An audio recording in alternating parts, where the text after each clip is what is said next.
JMG Live Music Lounge. Ready? Let's go. JMG Live Music Lounge with Jakari Harris. Hear it first with your favorite music artists and celebs. Interviews and entertainment.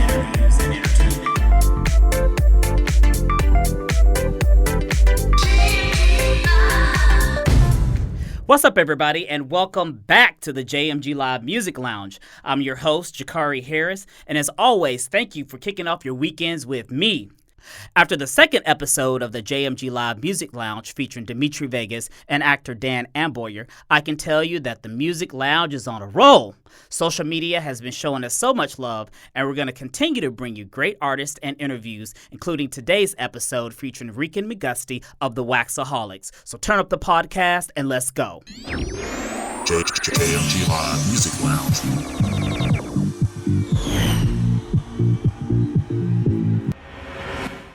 So my music headline for the week is on streaming music. Yes, streaming music. For the first time since 1998, the music industry is seeing a spike in sales, and that's mostly due to streaming, according to Billboard. With artists such as Beyonce, Drake, Ed Sheeran, and The Weeknd, they've all sold hundreds of millions of streams worldwide. But 10 years ago, there was no streaming. People were still going to record stores, places like Record Rack, Warehouse Music, Tower Records, Soundwaves, to buy their music. Either a CD single, a new album, whatever it was all about the record store. But now it's all about streaming. Places like Tidal, Spotify, Apple Music is where people mostly get their music from now. My personal favorite is Spotify, so streaming is definitely where it's at.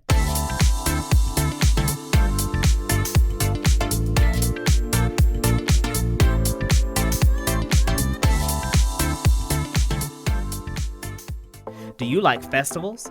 How about arts and entertainment? Then you'll definitely enjoy JMG Magazine's Summer Arts and Festivals issue this May. It's an issue featuring the latest in music, fashion, food, and entertainment. For more information, email info@jmgmags.com or call 713-400-1249.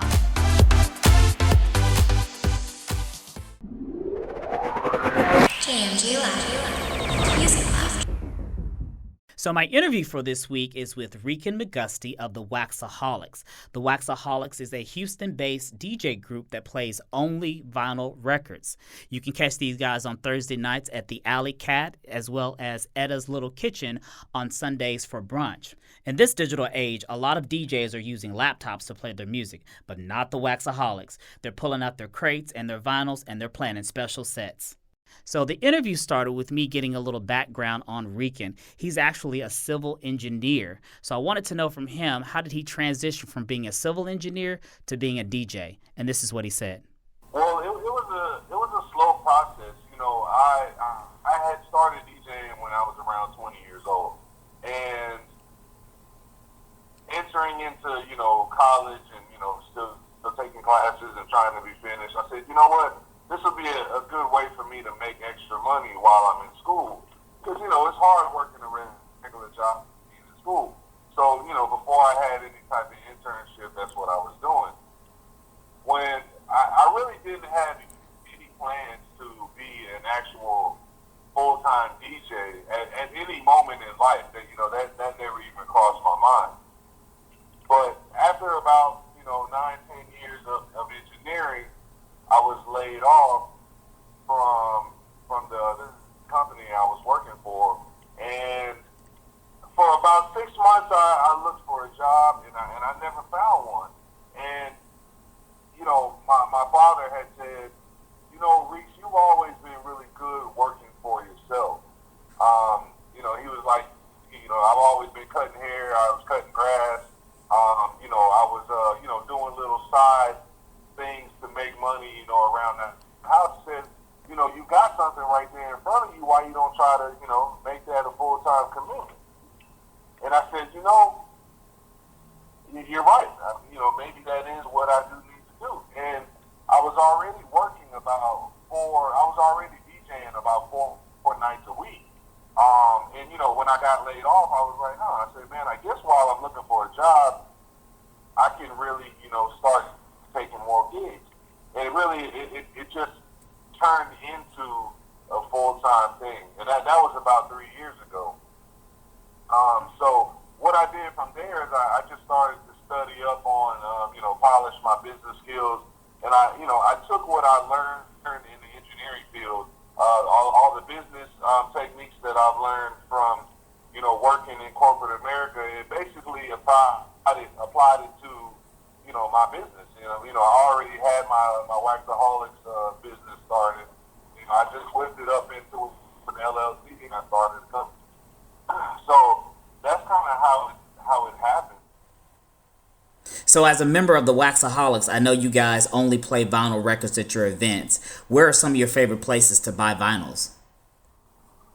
I do a lot of thrift shopping, a lot of like Goodwill, secondhand shops,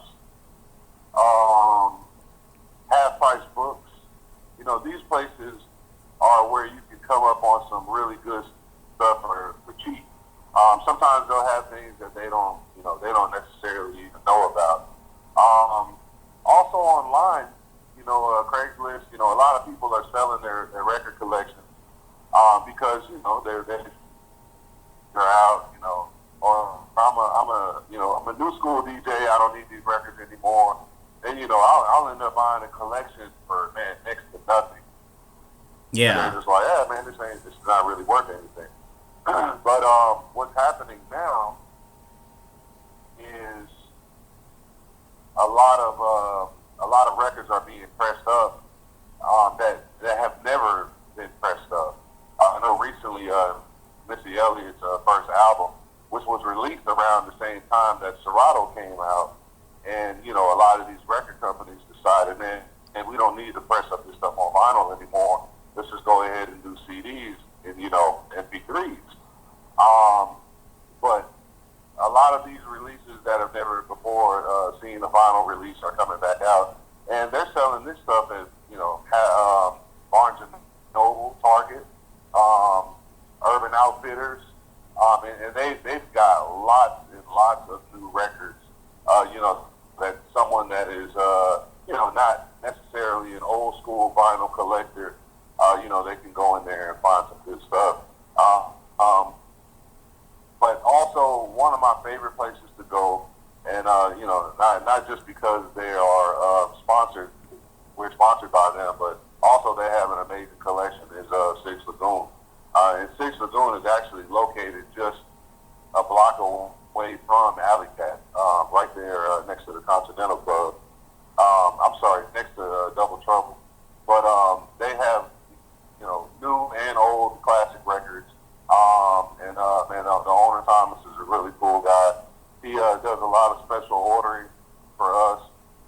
And they have a great, record store day releases. So that's normally where you can catch me digging at. That's like my favorite place to be. Okay. Do you remember Record Rack? Record Rack? Yeah, it used to be off of Shepherd. That was that was my favorite place, Rican, to get. I wasn't buying vinyls, of course, but I was buying CD singles, and this was like, I guess, in the early 2000s.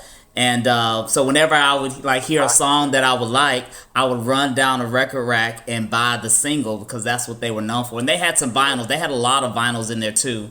And I think they closed maybe around, I want to say 2008, something like that. But I didn't know if you might have, heard of Record Rack or not. That was my favorite place. No. Around that time, I was probably, man, even though I've been in Houston my whole life, I always say I'm fairly new to the city. I was in the city to kind of, party, or if I was working, but, I've always lived on the outskirts of the city. So, the sound waves, way on the east side, off of Uvalde, I think it was Federal. It was on Federal. I'm off I-10. And then there was a sound waves way off 59. Gessner, I think. Yeah, I remember that one. So I was hitting those up. I wasn't really in the city much. Now I'm in the city. and I know all the record stores, I know everything. But prior to that, like when I started DJing around 2000, and I was DJing parties out in A-Leaf, and that 59 Soundwave, that was my best friend. I would be there all day long. So yeah, I love hanging out in the music store. I feel like, man, see with the new releases, new posters,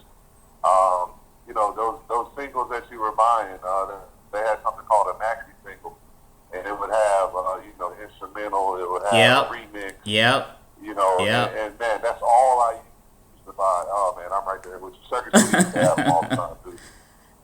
Yeah. We're old school, man. Oh yeah. So, do you ever feel limited playing vinyl only? Yeah, sometimes, man.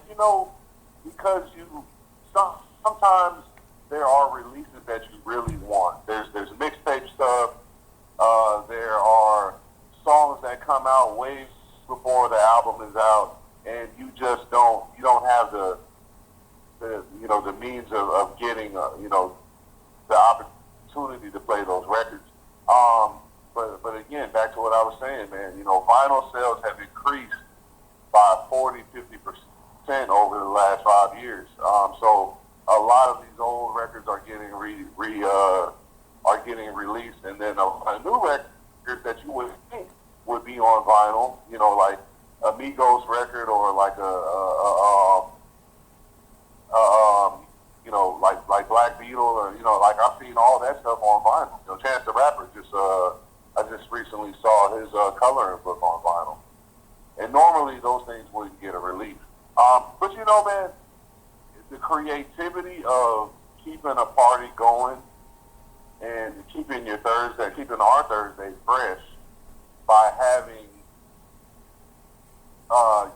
older records that people haven't heard in a while, and just being creative with it. We do these tributes with what we have.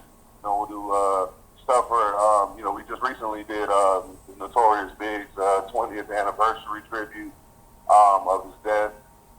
We did, in December, we did a Jay-Z and Rockefeller tribute, and then we'll do, Bob Marley's birthday, Kanye's birthday, and, other big name artists, Selena, Outkast, and it really depends on how much stuff we have. A lot of times people will be like, hey, can you do, such and such tribute? And I'm like, man, we don't have enough records to really do that. If it's Michael Jackson, it's Prince, man, we've got tons and tons of stuff. But then, you start talking about somebody that is, their releases are kind of limited, and it's like, man, you just can't find that, or it's not even available, like it's not even there. The first timers at Waxaholics will come in there on a Thursday and they'll say, hey, do y'all have, Future, or do you have, this new Drake or something like that? And I'm like, no, man, we don't have that. Like, maybe they don't make it, or, it's just not available. But also, that's not really the type of place, like, if you want that kind of music, I can send you to a place that is going to be playing that. But, here at Alley Cat, we do a lot of, nostalgic, era music, that's stemming from 60s and 70s on up to now. But, just give it a chance, just relax, and I promise you we'll play you something, that you'll love. And it's crazy that I play vinyl, and I have way less requests on Thursday night than any other place that I play at. Really? Other places, people are running up to the DJ booth. Man, on Thursdays, man, people know what it is, man. It's just something about it. They're like, hey, I'm always on the mic saying, hey, man, this is all vinyl, man. You guys remember, no laptops up here. And even if you ask me for something that I have, I got to find it. It might take me a little bit, dig through my crates and be like, okay, I got it. Let's make that happen. And, we switch our crates and stuff every week, man. So I might have played a reggae set, or I might have played, a nice, dance house set, the week before. I might have left that entire crate at home, and I don't have that this week, So we just try to keep it fresh in that bathroom, man. Yeah, well, that's cool. That's good that you know mix it up every week, and that kind of leads me to my next question. Since we were talking about the Alley Cat, you know that is where your Thursday night is every week. What makes Alley Cat the perfect venue for your Thursday night party? Man, really, I would say this. 'Cause, you know, I started Waxaholics at Double Cross Lounge in Midtown, and what attracted me to Double Cross Lounge was this outside patio. And I've always loved a patio scene. It's just something about it that, you know, when you have the choice of being inside or outside, it just makes that place, you know, much more appealing. I'm a type of guy that I'll go eat, you know, lunch or dinner somewhere, and I'll always want to sit outside, especially if it's a nice day. Especially in Houston, man. You know, Houston has crazy weather. Oh yeah. So whenever we have you know, when you have an opportunity to be outside and enjoy it, you know, it's just nice. So, you know, after Double Cross closed down and I was shopping for a new place, and you know, I knew about Alley Cat, but it was, you know, it had just been bought out by Marcus, the owner of the Breakfast Club, and you know, he was trying some things, and I went over there and played a set on a Saturday, and I looked at it, and I said, "Hey, man, are y'all doing anything in this back room on Thursdays?" And they're like, "No, you know, right now they had just finished like, you know, redoing it. They redid the upstairs and redid the patio area." And I said, "Man, I would really like to be in this patio area." You know, after I saw it, I was like, "Oh yeah, this is perfect. Like, I could see us here on Thursdays. You know, this would be great for us."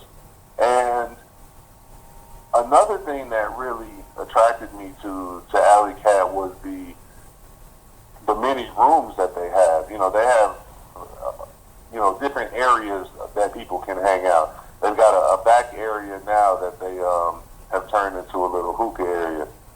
They've got the front that has two little sections where groups of parties can gather, and then there's tables in the middle. Then they've got the upstairs, really, you know, concert stage room that, you know, we bring bigger name DJs or live performances, you know, to do stuff. You know, when Devin the Dude DJ with us for our anniversary, you know, he was up there with us. You know, they've got live sound and all of that. So my vision was eventually to utilize more than one room, and that's really what it's become now. You know, now I book DJs for the front while we play in the back, and I also have Drew, the owner of Fox Hollow, him and his group called The Kitchen. They play house music upstairs every night. So it's brought a whole different you know, aspect of, you know, diverse music to Thursdays, along with, you know, there just being different areas and different bars for people to, you know, utilize. That, along with the fact that we get the same type of food that the Breakfast Club serves, you know, and they're serving this menu, you know, till almost 2 o'clock in the morning. And that's a great appeal as well. You know, people want to drink, and then they're like, "Hey, man, we're hungry. Oh, we can just order some food real quick." Or, you know, Yeah. menu's available till about 1 o'clock. Yeah. So all of that together, man, I think makes for a great atmosphere for people to enjoy. And I'm like, you know, if I like it, if I want to be there, I'm sure other people are going to be there as well. It may not be for everybody, man, because I like smaller areas. I like for people to feel like, you know, it's sort of a house party feel. Right. More intimate. That's what Alley Cat. Okay. What you said? I said more intimate. Yeah.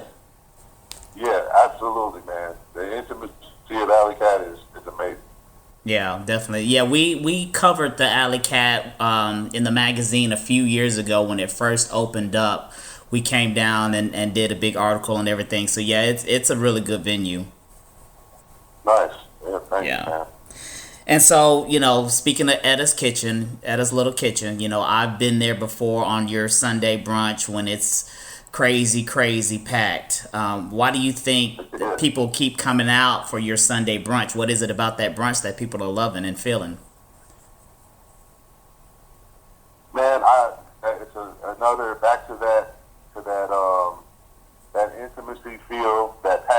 feel. Along with, man, I guess they enjoy the music. I hope they do. That partnership with Etta, with Shotzi and with Bar 5015, it's been an amazing journey, man. A year and a half that we've been doing this so far, and we recently added extra patio space along with another bar outside. Just because it had been so packed, and probably 70 or 80% of the seating is outside at this point. And man, people just enjoy being able to get there at 11 a.m. Man, yesterday, 11 a.m., 10:50, and there's 20, 30 people outside, waiting, for 5015 to open. Right. I have to say, man, I gotta say, Shotzi, Etta's Little Kitchen, they serve and they make amazing food with the little space that they have. And I gotta tell you this too, what we do is basically it's a pop-up brunch. So 5015 is not a restaurant, it is a bar, setting. And what Shotzi is able to pull off in that little itty bitty space, and feeding hundreds of people on a Sunday, it still amazes me. With what little bit that she has to work with, people will come in there. Of course, the way that it works is, you come in, you've been there, you find a seat, and then you order at the bar, and then they bring you the food. It's not traditional. We don't have servers walking around, bringing you, anything. There's not, you just order everything from the bar. And I really like it that way because it's less traditional, and it's more, to me, it's a little more forward. It's like, hey, most of these things, what you need, you have to do it yourself. Now, sometimes we do get really packed, and, it gets hard, and some people get frustrated. And I had people like, man, I wish it was like this. But you got to understand that if it was long like this, then it would be, another brunch that's down the street or around the corner or whatever. But it's not. That's not what it is. And, this is how we choose to have it, so that we can have a setting that is, it can. What word am I looking for? It includes, the party scene, the drinking scene, the eating scene, all in the one. Yeah. And then, I bring, big speakers and, DJ live, and man, just play play the music that people want to hear.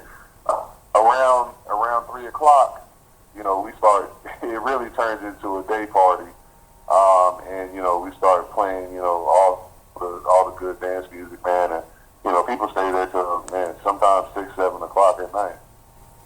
Yeah, I mean it's always a good turnout, from what I've heard and what I've seen for myself. So, good luck with that and keep it going for sure. Thank you, man. Yeah, we appreciate the support of everybody that comes out, man, and rocks with us and is patient with us, and we hope to be able to be there for another year and a half, 2 years, however long. Okay. Hopefully, it doesn't get to the point where we outgrow the space, but so far it's been very cool. Okay. And you've spun alongside people like Biz Markie, DJ Drama, and Kid Capri. Have you ever played for an artist or an event that made you nervous? Man, to be honest with you, I used to get the jitters for every gig. It's something about that feeling that it kind of excites me, when you're nervous to play in front of somebody. I'll tell you what, on All-Star Weekend, I was DJing in New Orleans at the Ace Hotel, and, like Fat Joe was there, and I think, Little Romeo, Master P's son was there. Okay. These guys were like, Snapchatting me and stuff while I was spinning, and I was spinning, and one of the managers walked up to me, and she was like, hey, Questlove is here right now. Questlove, that's the name. They're like, Questlove is watching me DJ, and I was like, what? And I just kind of got a little nervous, and I was like, man, I don't want to be too cheesy, and you kind of start overthinking it. Yeah. But then all of a sudden you're like, man, you know what? Let me just relax and just be me. And being you is the best thing that you could ever do in any instance like that. That way, you're a total representation of who you are. And when I was done, man, he was outside actually standing next to my truck, and he shook my hand. He said, hey, man, great job DJing tonight. And I was like, oh wow, thank you. So that was a pretty nervous moment, but also satisfying. After hearing that he enjoyed my music. Another time that actually happened in New Orleans, I was spinning for the Jazz Festival, and DJ Clark Kent walked into the DJ booth and he says, "Hey man, you're killing it." He's like, "Man, why they got you opening up? They should have had you closing." And I was like, "Man, I don't know." I was like, "I didn't make the schedule." He's like, "Man, great job on the music." And it's crazy because I didn't even know who he was. You DJing, you kind of concentrating, and you're not really looking at people. When I got done, I got down and he shook my hand again, and I was like, "Oh snap!" I was like, "Man, that's Clark Kent." And I was like, "Oh man, thank you for the compliment." We end up exchanging numbers, man, and now I'm gonna be DJing an event with him actually this summer. So another nervous moment, but also with a great end, man. So Drake is grabbing a lot of headlines right now with the release of his new album, More Life. He made history when the album streamed, 384 million times on Apple Music. What do you think about streaming and how it's made such a big impact on how music is released? Man, you know what? I'm not really a big streamer. I am still a make my own playlist kind of guy. Okay. Up with the times, because Spotify, Apple Music, Tidal, this is where it's at. This is where the average consumer is getting their music. A lot of people ask me, they're like, "Hey, where do you download your music from?" I'm like, "Man, from iTunes." I probably spend, $1,000, $1,500, in a week almost sometimes, on music. That is I'm sorry, a month. That's my means of income is new music. If I don't have the newest music, then I'm nothing. So the way that music is handed to us now, these record labels, they don't really know what to do with what's going on. That's why Russell Simmons has his all that digital. That everyone is or should be moving in that direction. As it pertains to music. The craziest thing about what's happening right now is that vinyl records are at the top of everything, and also digital streaming. Like that's like a crazy way in place for music to be in, because it's like, man, how does vinyl come back? But at the same time, people are not really printing up albums and mixtapes, in the way that that they used to. People hand me music. I'm like, man, if you hand me a CD, there's almost a 90% chance that I'm not going to listen to it just because it's on a CD.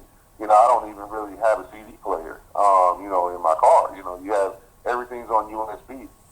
To get your music to DJs, on that flash drive, he can drop that folder onto his desktop, and that's it. It's done. And then I always have it. It's right there, ready to go. So if you're like, "Hey man, can you play my song?" There it is. But man, to load a CD into my laptop and just let it load up, nah man, nobody's doing that. And it's the same thing with that digital age, man. If you're not streaming, if you don't have your music on those services, not as many people are going to get to your music. I think it's necessary, and I think that, to adapt to the evolution of music. And I'm a techie as well, man. So, all, along with Spotify, but also, SoundCloud and other, streaming services for, artists and DJs. I put my mixtapes up. My good friend Toby and I just released a mixtape 2 weeks ago, and we don't even have any physical copies. It's all online. Yeah, so it's better for the artists as well because they're able to set up really their own their own ways to make money. As soon as these songs are being played, you're getting cut a check. Every month or every week. However often it is. I know artists that are always telling me, hey, I just got a check in the mail, from some stuff that I did, 10 years ago. But now it's on Spotify. Now it's on Apple. And every time someone's listening to it, you're getting paid. Yeah, so I think it's a good thing, man. And it's also taken away, not to say that a record label is a bad thing, but I recommend every artist to have the means and the know-how to know how to, control their music and control their masters and control where that money goes. Because you should be getting the money more so than anybody else. Read up on it, man. Find some articles, find some books. Learn how to put your own music out and learn how to make your own money. No, I agree with that. And, streaming is all about accessibility. So, in this day and age, everybody wants, easy access. And that's definitely what streaming does. Absolutely, man. I know this day and age of everybody wants right now. And, it's right there. I will say, man, when I was a kid and, you heard a song on the radio and you knew it was going to be months until you actually had that song in your hands. And, that's what made the radio so popular. And now, radio is, not as popular because the first time you heard this song isn't on the station. It's probably on Spotify or Apple Music or even a DJ in the club that has access to this stuff, way before, the station even get to. Again, man, having control over that stuff, man, that's definitely where it's at. Oh yeah, definitely. Now, more on Drake. He's had a lot of success over the past couple of years with his albums.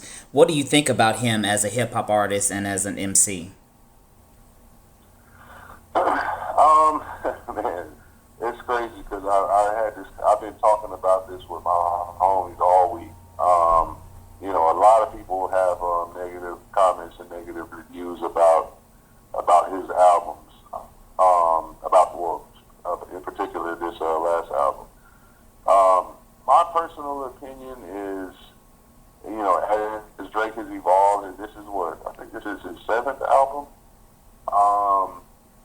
Initially, I was loving, So Far Gone, the mixtape stuff, and then when he signed the Cash Money, I was a little disappointed because I kind of wanted them to go in a different direction. But as it turns out, that was the best thing for him to do. That was the best way for him to, the point of a music career is to be as successful and as seen as you can be. And Drake definitely has that formula down. He knows how to collect his fan base, and he knows how to keep, continuing to, grow his fan base. And that's what he's really done. On this album, he's been able to touch, fans, in the UK, in the West Indies, with this Caribbean and house sounding album, that still has, that rap background, but also, some UK rappers, some things that major artists have never done. And, coming from I'm a Guyanese American. My entire family was born in Guyana. I was actually the firstborn, in the States. And, having a West Indian background and knowing where Toronto is, I understand his influence. Even though his parents aren't West Indian, if if you grew up in Toronto, if you grew up, in Canada, Toronto specifically, there's West Indian influence all around. There's tons. It's a melting pot of Caribbean people there. The first time I've ever seen an Asian Caribbean person was hanging out in Toronto, and I have family that lives there, from Guyana, and you'd be amazed at the different colors of people that you see, speaking patois, and knowing about traditional, Indian foods and eating and lifestyle and music, soca music, calypso, reggae, that's all a regular thing in Toronto. So most people that don't know that, they feel like Drake is he's a somewhat of a collaborator of just what's hot. There's these funny memes talking about London Drake and Houston Drake, and he's just a culture vulture and those types of things. Well, some of it I can't really attest for, but dude, you know as well as I do. In what you do, you don't stay in one lane. You jump into different paths and different cultures, and you learn and you respect them. Oh yeah. And then you gain their trust. And even if you're upset about that, you can be upset, but are you just mad because he's doing what is making him the best him? He came to Houston and he has a whole weekend here. He has, mad fans from all around the world, that love him in every aspect. And so, I'm not saying that he's the best, MC or the best rapper or entertainer, but he's got the business side down. And the point of it is to get people listening to your music. So, back to the whole West Indian thing with him and that influence on this album. I love it, man. I think it's great. I think it's really good music. I think that, even though I'm a DJ, man, I don't really listen to like a crazy amount of rap, in my car or in my house. When I'm home, I'm listening to a lot of more alternative, classical, more chill stuff. I'm not, just crazy, turning up all the time. Even though I know that's what people think. They think I just, turn up all day, every day. I'm like, no, that's not what I do, in my downtime. When I'm, riding my bike or if I'm fishing or whatever, I have more chill playlists, for just, doing regular things. But yeah, I think that the formula that he has is kind of really unstoppable right now, man. Like, even if you don't like the album, it doesn't matter, He's got 3-4 million streams already, and it's only gonna get crazy. And he's probably gonna do these Kanye numbers like what he did on The Life of Pablo. Maybe even surpass it, man. So I enjoy the album. I've been playing cuts off of it, at my DJ gigs, and it's only week one, man. It's only gonna get crazier. Yeah, I definitely agree. I mean, he has a huge fan base, and he's on that The Weeknd, Beyonce level where you're selling hundreds of millions of streams worldwide. So he's definitely doing his thing right now. He's evolved into, I think, what he wanted to be in the first place. It just takes time. Definitely. And so Snoop Dogg is going to induct Tupac into the Rock and Roll Hall of Fame on April the 7th. What are your thoughts of Tupac being inducted? Man, this Tupac is one of my favorites. I definitely respect Tupac's view of the world. He was ahead of his time in his music. His music is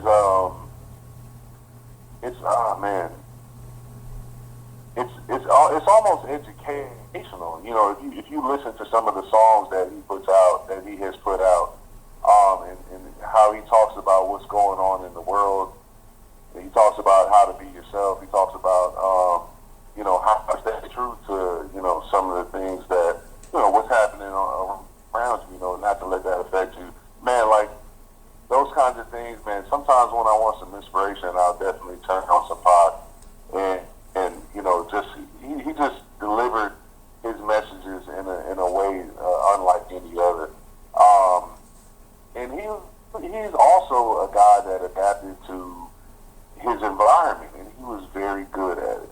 I don't know if, maybe now people know, but, back in the day, I think only a small amount of people knew that he was actually from New York, and he just moved to California and adapted that West Coast style.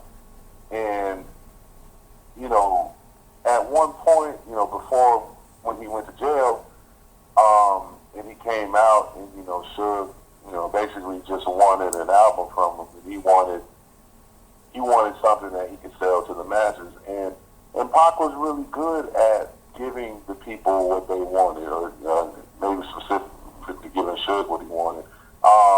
But also in that same instance, he was still able to give us a little bit of himself.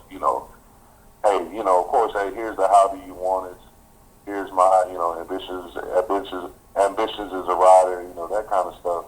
But then he also gave you the side of him that was just telling this real story about who I am and what I am and what I stand for. And, how I'm not going to let anybody really push me into a corner. Ultimately, man, we could talk about the conspiracy of his death all day long, and, what really happened. But Tupac should be on anybody's top 5 list of greatest rappers of all time. And he definitely deserves to be inducted into the Rock and Roll Hall of Fame. Okay, great. And earlier you mentioned, you having a big event coming up in the summer. Can you tell me a little bit about any of the upcoming events or any mixtapes or anything you have coming out in the next couple of months?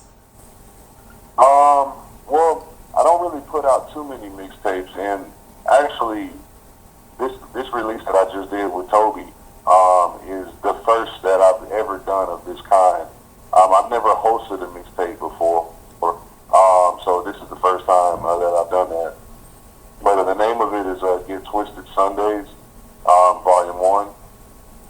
And it's a collection of Toby, rapping over some popular and classic instrumentals. And, I'm hosting it and, doing a lot of interludes. It actually came out pretty funny, man. And, it's just, you have to listen to it to really get the full gist of what I'm talking about. But I'm absolutely, completely me on that mixtape. But yeah, it's on SoundCloud, it's on Tidal, Apple Music, all of that good stuff. It was a lot of fun recording that with Toby. And we actually got some, more than likely going to be on Sway in the morning pretty soon.